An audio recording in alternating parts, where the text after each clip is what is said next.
Happy Saturday. It's August 30th, 2025, and you are listening to Morning Meeting. I'm Ashley Baker in Tuscany. And I'm Michael Haney in Wisconsin.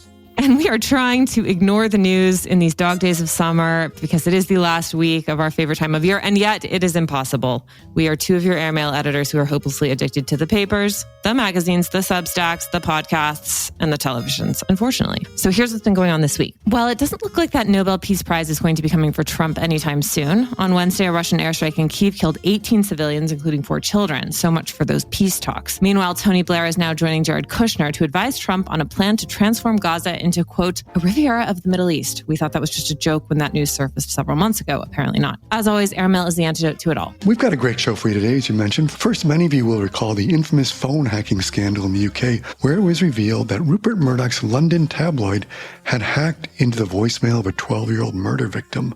At the time, Will Lewis was one of Murdoch's lieutenants, and he vowed to clean up the scandal. Later, he was poached by Jeff Bezos to run the Washington Post. Now, our writer Nick Davies is going to join us from London with his report asking if Lewis was, in fact, more complicit in the crimes that hit the tabloid. Then, if it seems every politician these days acts like a baby in a dirty diaper, you're not the only one who feels this way. Our colleague Gracie Weiner is going to tell us how a video series called Diaper Diplomacy has taken YouTube by storm. And finally, our colleague Carolina de Armas is going to join us with her report on maybe the big cultural event of the summer. No, it's not that engagement of that football player and that other singer. This is about another singer, the singer Bad Bunny, and his residency back home on the island of Puerto Rico. So Ashley, where would you like to begin today? Well, I was really shocked reading Nick Davies' report about his latest findings about the phone hacking scandal that dominated the news cycle for years in the UK as well as in the US. He's back with a re-edition of his book, Hack Attack, the full story of the phone hacking scandal, full of all sorts of fresh revelations, and he's going to share them with us today. Nick is an award-winning journalist who was for a very long time a reporter at The Guardian. Welcome, Nick. Hi. So, Nick, the new edition of your book, Hack Attack, the full story of the phone hacking scandal, is going to be published on September 4th. You know, the phone hacking scandal was such a big story in the UK news at the time, and also it was a big deal in the United States as well. But all these years later, you know, many people have forgotten what it was. So can you just take us back and sort of remind us what that conversation was about? At its simplest, the phone hacking scandal is about Rupert Murdoch's journalists in London committing various crimes to get information, to deliver stories that would please their master. Things like hacking into people's voicemail messages, their emails, tricking confidential databases into releasing information that shouldn't have been released. It's quite small crime, but it's a bit like Al Capone and the taxes, in that these small crimes took us into the heart of Rupert Murdoch's empire, his power and his abuse of power. And the immediate signal of that was that Scotland Yard, the biggest police force in the UK, already had detailed evidence in its possession of these Murdoch journalists committing these crimes and had chosen not to pursue it because people in the power elite, unlike ordinary people in the street, are frightened of Rupert Murdoch. Let's not start a fight with the old boy. So this may look like a story about small-time crime by small-time journalists. It isn't. It's a story about the internal operation of one of the most powerful people on the planet and his ability to abuse his power to stop the law being enforced against him or his people, and indeed in the background, to undermine and occasionally overthrow democratic government. You see why I say it's like the taxes in Al Capone. It takes you straight in there. Nick, roughly what time frame was this happening during, at least that we know about, and roughly how many targets were involved? So this was primarily about the big Sunday tabloid, the News of the World in the UK. They hacked into the voicemail messages of thousands of people. It was routine. It was going on an industrial scale because it's a brilliant way of getting stories. At that time, you remember, everybody was leaving voicemail messages. This is pre kind of WhatsApp. So, you know, they were able to get right inside the private lives of celebrities or sports people. They were also able to get right inside the most senior politicians in the country. They were into the voicemail messages of our deputy prime minister, who's dealing with national security stuff and the economy, and they got it all. And that's criminal, but it delivers good stories. This was actually going on. It started in the early 1990s. The crime epidemic, it reached a peak in around 2006 when the police did a very small investigation and busted one reporter who went to jail. But it carried on in spite of that. And even though now probably the crimes have stopped, the implications of the story are still alive in the most extraordinary way, which is why I updated the book and put it out again. And back then, I mean, who was the most important victim when it came to bringing this all to light? Was there one particular case that captured the public's attention enough to draw all of these eyes onto this story? Yeah. So after The Guardian, where I was working, had been exposing this for about 2 years and frankly not getting very far, we did a story which showed that the News of the World had hacked into the voicemail messages of a 12-year-old schoolgirl called Millie Dowler, who had been abducted and murdered. And there was something so utterly disgusting about the idea of journalists with breakfast on their tie and beer on their breath, leading to the messages, listening to the messages that were being left by this missing girl's mother and closest friends. Please call us, please call us. And when we published that, it crossed the line. There was a big public reaction. There was also, interestingly enough, a reaction from the other newspapers in London, which, in common with the rest of the power elite, had not wanted to expose this scandal because it involved them getting into a fight with Rupert. But that story about the missing schoolgirl, Millie Dowler, dragged them across the line. So they then started to publish what they knew as well.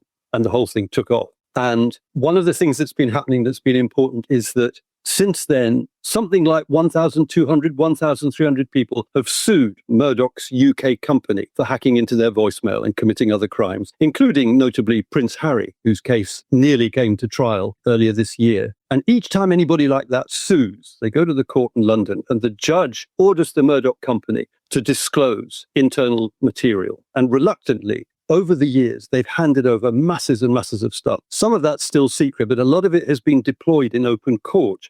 And from the point of view of an old journalist, it's kind of treasure because you're suddenly seeing all the detail of the internal mechanics of that company, including during the time when it was under such stress, because eventually, after that Millie Dowler story, or in fact just before, the police launched an honest and vigorous inquiry to uncover their crime. So you can see what was happening inside when they were reacting to that threat. Who ultimately ended up taking the fall for this, Nick, if anyone? I guess the guy who got the biggest fall was the man called Andy Coulson, who had been editing the News of the World when it was committing crimes all over the place. He had left the paper and he'd gone on to become our then Prime Minister David Cameron's right-hand man. And that's in itself a measure of Murdoch's power, that the Prime Minister needed somebody close to him who had Rupert Murdoch's ear. When the whole scandal was exposed, Andy Coulson, first of all, was forced to resign, and then he was charged with conspiracy to intercept communications and ended up doing 18 months in prison. And then at the same time, other senior journalists, but at a level or two below him, also went to prison for the offense. There are two other characters who figured prominently into this story. One of them was Rebekah Brooks, and the other was Will Lewis, which brings us to your story in the issue this week. How were they involved? What do we know about that? So as the phone hacking scandal began to break over Murdoch's UK company, the two people who were in charge there in London were Rebekah Brooks, who was the chief executive, and Will Lewis, now publisher of the Washington Post, who was then, his title was general manager of the UK company, but he was effectively Rebekah Brooks's right-hand man. And as the pressure rose from the police threatening to investigate and then finally launching an investigation, they were right in the middle trying to defend the company.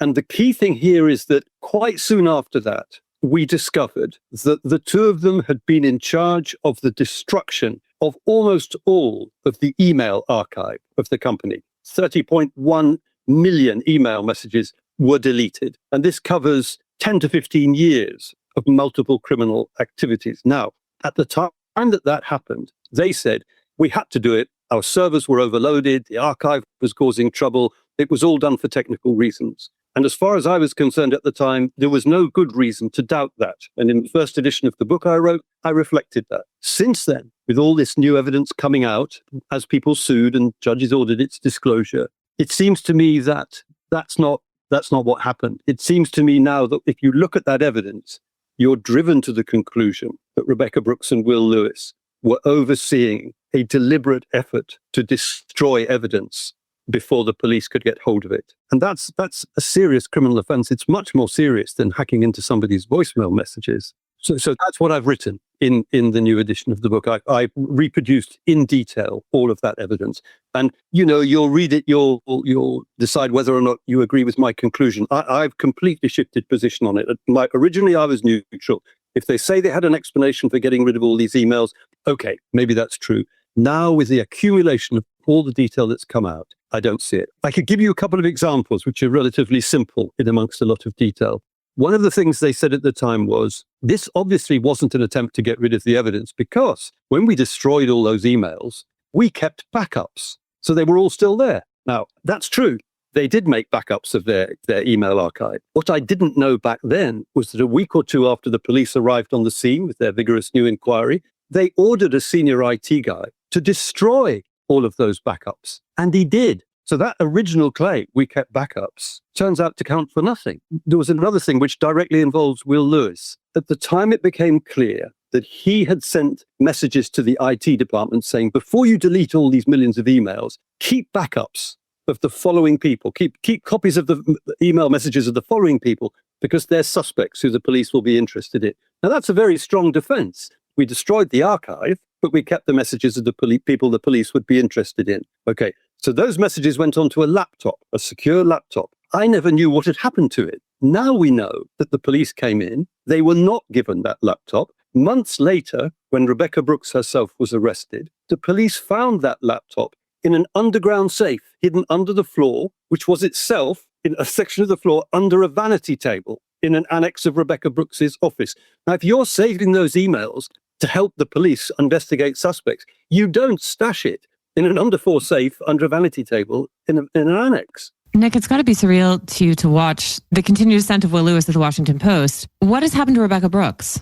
So she was chief executive of the company. She had to resign. She was charged with multiple criminal offenses. It's very important to say that when she came to trial, she was found not guilty across the board. And she emerged from court and went back and is still now again the chief executive of Murdoch's UK company. So we'll see what happens. I strongly suspect, actually, that nothing at all will happen. But Nick, you mentioned that in your reporting this week, you spoke with people from Scotland Yard, some investigative officers, one of which makes a very strong claim about Will Lewis and how he views him, right? Yes. In fact, the decent, honest inquiry that was finally run into Murdoch's journalists was led by a very senior officer, a deputy assistant commissioner called Sue Akers. And she has made a sworn statement and given interviews very, very recently saying that if at that time she had known what the new evidence now shows us, she would have broken off all contact with Will Lewis because he had stepped forward as a liaison point for the police and would have regarded him as a criminal suspect. And one of the most actively involved detectives, a detective inspector called Barney Ratcliffe,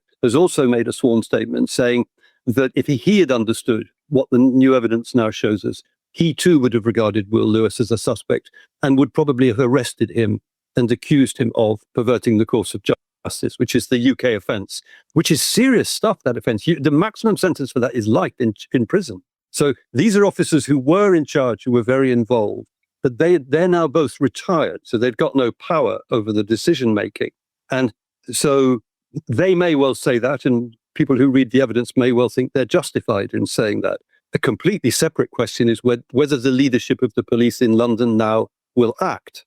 If they did act, they would want to interview Will Lewis. They might want to arrest him. They might want to bring him back to London and prosecute him. Ditto Rebecca Brooks. I suspect they won't, because the old man's got his power and people still don't like to challenge it. I mean, Nick, you did, be clear for your story, speaking of interviewing Will Lewis, you reached out to him through his office in order to ask him to reply to any of these new findings. And what did you learn from him? So I sent him quite a detailed email about all of the things I was going to say about him. And he didn't reply. And I sent 3 follow-up messages, a total of 4. And finally, his office sent back a very brief message saying, we're acknowledging receipt of your message. Full stop. Nothing. So his office have said nothing at all to defend him, in spite of being sent a pretty detailed list of the allegations I was going to make against him. I mean, that's quite extraordinary, given that he's a journalist and he traffics in these sorts of exchanges every single day, right? I mean, what do you make of that? You could make 2 completely opposing conclusions about it. One, he feels so confident that I'm wrong that there's no need to reply to me. The other is that he can't think of anything to say in his own defense. I have no idea. I can't tell you because he refuses to talk. But I'd say this. I actually started working on this story more than 17 years ago.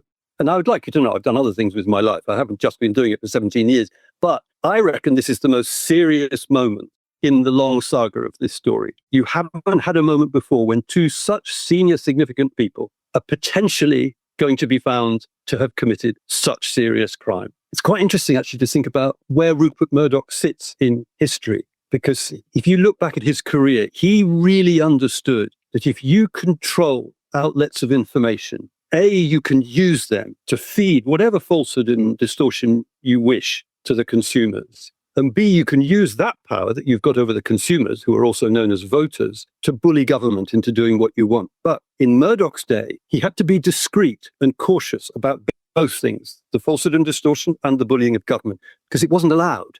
So he always denies that anything like that has ever gone on. He's the gatekeeper who's opened the door, the gate, to this new generation of oligarchs, people like Elon Musk and Zuckerberg, for example, who openly say, never mind about checking facts. We're absolutely happy for our social media platforms to be used to spread falsehood, distortion, misogyny, racism.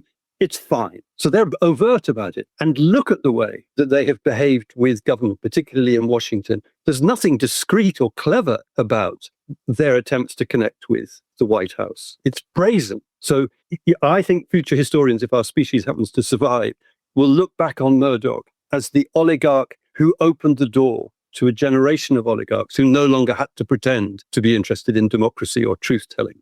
And that's an incredibly damaging thing that he's done to us. Well, on that cheerful note, Nick, thank you so much for speaking with us, and congratulations on the reissue of this book. It's more important than ever. Thanks for spending the time with me. It's amazing, Michael, with the amount of coverage and attention that this scandal had, that we are only finding out about this stuff now, isn't it? Yeah, and as Nick touches, like the massive power that goes into sort of keeping that from being discovered is jaw-dropping. Well, some corners of the internet are still able to make light of the news cycle, and Gracie Weiner, who is our social media manager here at Airmail, is here to bring us into the incredible universe of diaper diplomacy, which is a trend or a meme or something that is shaping YouTube at this particular moment. Welcome, Gracie. Hi, how are you? Gracie, we of course leave it to YouTube to try to make light of the current situation in politics because, frankly, the front pages sometimes can be too hard to handle. But this latest incarnation of political satire, which is a channel called Diaper Diplomacy, is really taking things to new levels. So explain what exactly that is. Diaper Diplomacy is this new channel that was started in March. It's on Instagram, YouTube, Facebook, and Twitter X, whatever you want to call it. And they use AI to turn politicians into the age they often act by turning them into babies.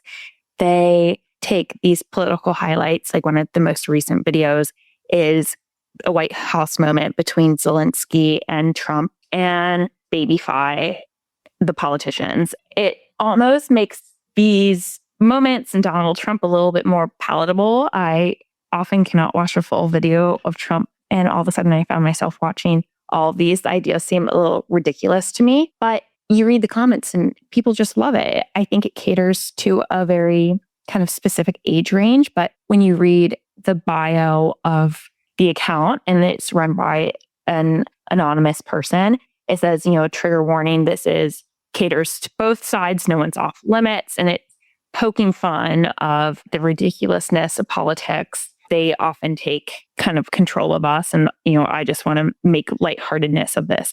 America is great. And I think we need to come together. I mean, Gracie, is this actually a way that people are consuming news? I mean, or is this just entertainment? It seems like a pretty blurry line, but where does it fall here? I think it is a blurry line. I think there are a lot of people who aren't consuming news, but do watch this because they do think the babies are adorable. But I also don't think people aren't going out and searching for this who, don't want to listen to any news.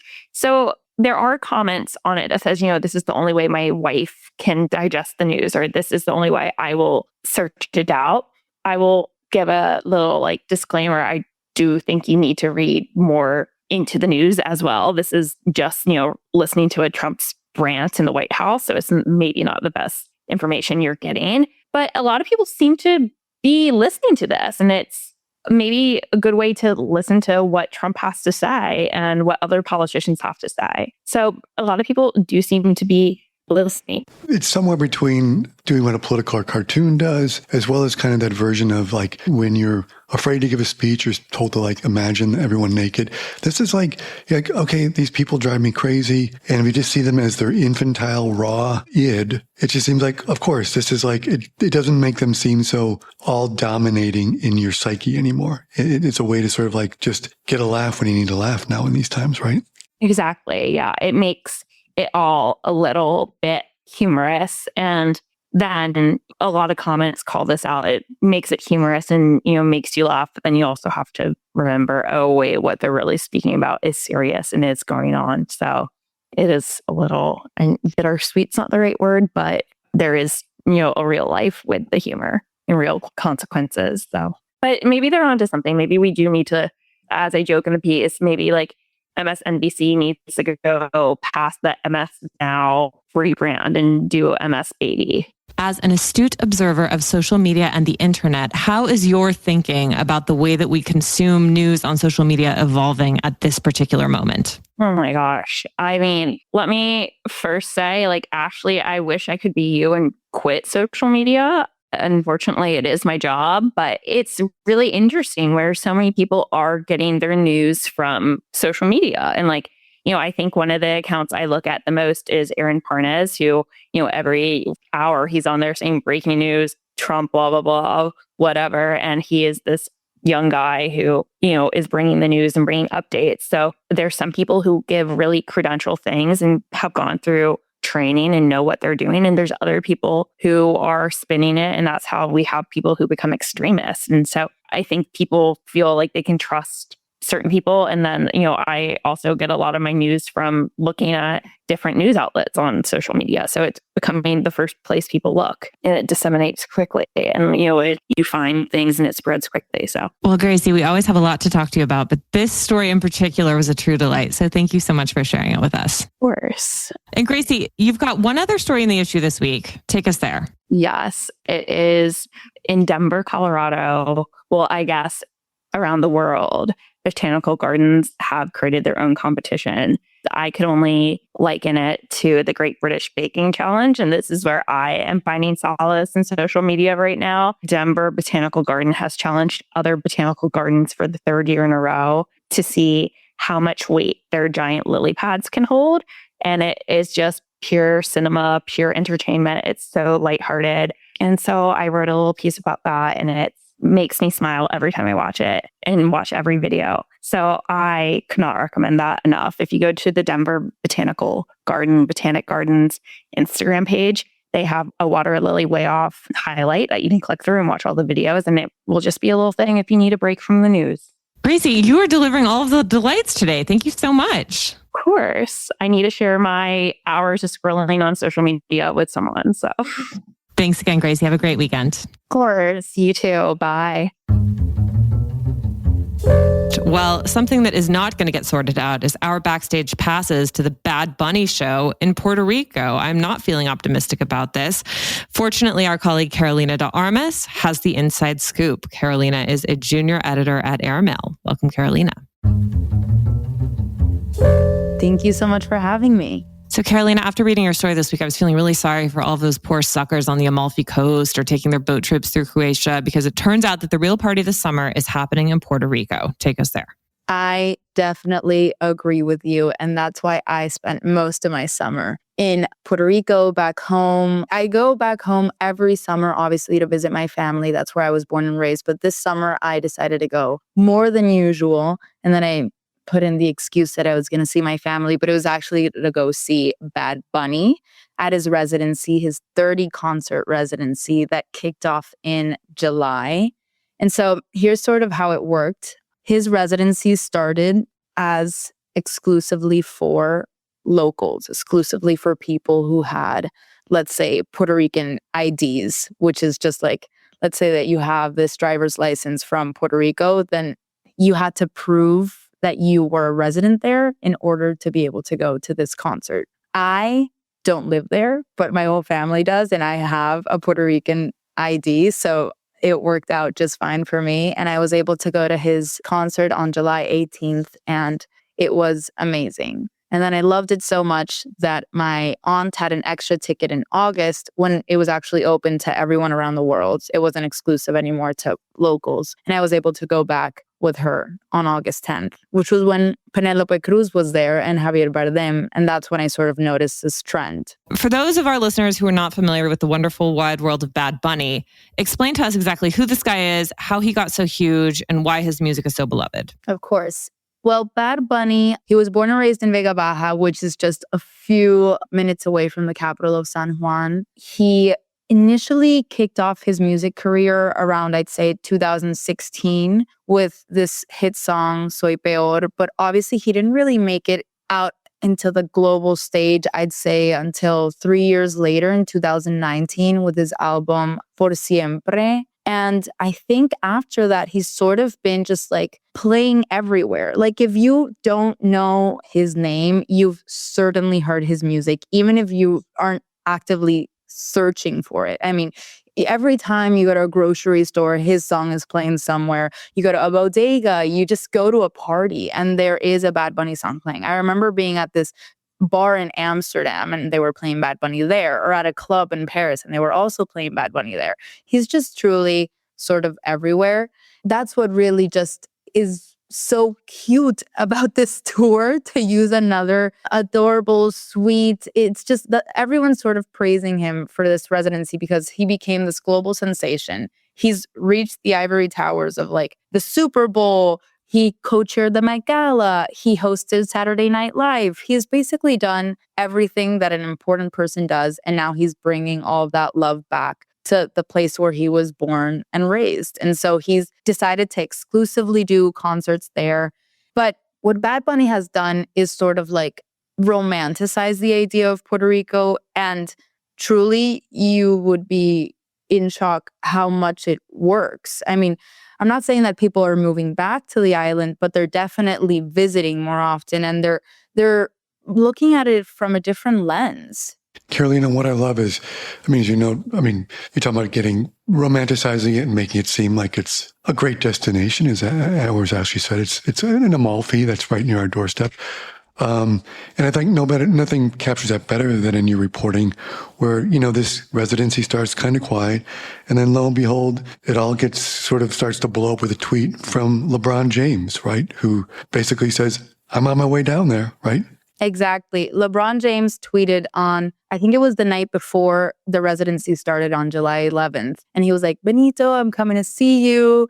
And I think he tweeted in Spanish. I'm pretty sure he tweeted this in Spanish. And so then suddenly the following night, on the opening night of the concert, you see LeBron James there. So basically at the concert, at Bad Bunny's concert, he has two stages. One is this mountain made to look like Puerto Rico's landscape. And one is this casita, which is just a humble Puerto Rican home. But truly, it's also just an emblematic home. Like everyone and their mom has either been to a house like this, has a house like this, probably their mom has a house like this. It's just like, it's basically a flat roof, low ceiling, painted with a cute, like colorful way. And then you have like this porch on the front. When you see it, you basically think like, yes, this is Puerto Rico. And so these two stages, one of them, La Casita, it doubles as a sort of backstage VIP experience. And so we expected obviously to see Bad Bunny's entourage there. We expected to see other Puerto Rican artists there, other reggaetoneros, like just a bunch of people from our world. We did definitely expect them to see there. I would say that everyone was definitely surprised when suddenly towering LeBron James was like almost touching the ceiling, jumping up and down at the casita that first night. I've seen so many videos. I wasn't there, but I've seen so many videos of people shouting MVP, MVP at LeBron when he was there. He was wearing a bucket hat. He was wearing a floral shirt. He had a drink in his hand. He was really feeling it. And the thing is, since then, the casita has hosted these like world stars from from athletes like LeBron, or obviously, like I mentioned before, Penelope Cruz, Javier Bardem, and most recently, John Hamm. I wouldn't have pegged John Hamm for a Bad Bunny fan, but maybe I'm just too close-minded. I know. Not a party till John Hamm is there. I totally agree. Okay, Michael, we now have a new place that we're going to have to crash. Get ready. Carolina, if you can help us get in, just, let any tips would be most appreciated. Well, first off, I'm trying to get in. So hopefully once this comes out, someone will invite me. And if they do, I'll bring you guys along. There is a God. I'll pack my bucket hat. I got it ready to go. So I've got 2 others for you guys. We're all set. Perfect. Thank you so much, Carolina. We love your story. Great. Thank you so much. There's only one place to discover a global snapshot of the current cultural scene. Airmail's Arts Intel Report, our international research tool for what to do and where and when to do it, is user-friendly, continuously updated, and meticulously curated. Arts Intel is handy at home, on the road, and when you're planning your next trip. It also includes indispensable lists of restaurants and hotels in key cities around the world, recommended by our well-traveled experts. Explore Arts Intel at airmail.news/arts-intel, and be sure to sign up for our Week in Culture newsletter, which is published every Wednesday afternoon at airmail.news/WIC. I'm Chris Garrett, an Airmail Deputy Editor, and I never leave home without it. Bon voyage. All right. Well, Michael, on that note, it is a fabulous weekend. It is our last one of the summer. For those of us who are not planning on relaxing by the beach or the pool with a great novel in hand, what do you have to recommend? You and I have been talking about music documentaries, Nick Drake, Billy Joel. I sort of went back to one which I'd overlooked a long time ago. It came out back somewhere during the pandemic. It's all a blur. But there's a great documentary on the Bee Gees. Have you ever seen this? I have not. It came out. It's good. It's streaming on HBO. It's called Bee Gees, How Do You Mend a Broken Heart? And it is a fascinating look at the trajectory of, one of the great music acts, oftentimes sort of just dismissed by some people as a disco band, but it goes back to their roots in Australia and then in England in the 60s and how they sort of found their way, hooked up with Robert Stigwood. It's full of just surprises, even including the fact that Eric Clapton, Mr. Blues guitarist, is kind of responsible for sending them to Miami in the 70s, where they sort of discovered what became as their sound and wrote the soundtrack for Saturday Night Fever, among other things. So it's a really poignant, really great, obviously with the music, documentary. It's called The Bee Gees, How Do You Mend a Broken Heart? It's streaming on HBO Max now, and it's a great way to kind of end your summer. And you, my dear, what do you have for us? Well, I have spent my vacation here in Italy reading the world's strangest book, but in fact, I really like it. It's called Stoneyard Devotional by Charlotte Wood. Have you heard anything about this? I have only seen the title, and your take, strange. That's all I know about. So please fill us all in. Well, here I am trying to live my best life as Diane Lane in Under the Tuscan Sun, and yet I've been living in a headspace of a woman in Australia who's had a midlife crisis and joined a nunnery. But there you have it. We really are trying to unravel the reasons why she left her life behind and joined this religious order that she doesn't seem to particularly enjoy. All the while, she's dealing with a mystery from the past that has come to resurface, a mice infestation, which now has me completely terrified of this particular rodent, among many other issues and dramas with her fellow nuns. So anyway, it's a fascinating and totally bizarre book. I think it might be more of a winter read than a summer read. So one for the months ahead. It's called Stoneyard Devotional by Charlotte Wood, and it's had quite a bit of attention. Charlotte Wood is an Australian novelist. She's written quite a few novels, and Stoneyard Devotional was shortlisted for the Booker last year. So it is really one to read. Well, on that note, we wish you all a wonderful weekend. Thank you for joining us. Happy end of summer. Michael, will you please read us out? Oh, happy end of summer. Let's not go there yet.